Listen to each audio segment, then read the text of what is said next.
Magandang umaga mga kamingning, mga kawaw. So ngayon tapos na yung libing.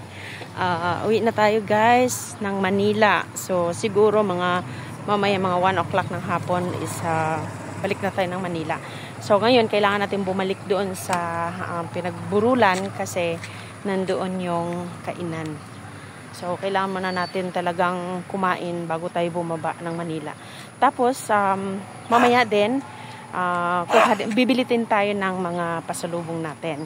So, tingnan natin kung ano yung mga mayroon doon. Siyempre, ang Lukban kasi is kilala sila sa mga masasarap na pagkain.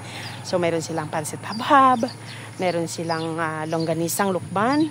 Longganisang Lukban nila is napakasarap yung lasa dito. So, kaninang umaga yun ang almusal natin kasi yun yung handa nila. So, yan.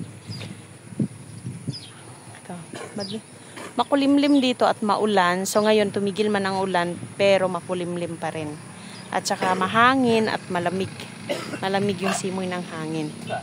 So yun lang po mga mingming at mga aw-aw. So maraming salamat po sa inyong pag-antabayan sa aking mga vlogs.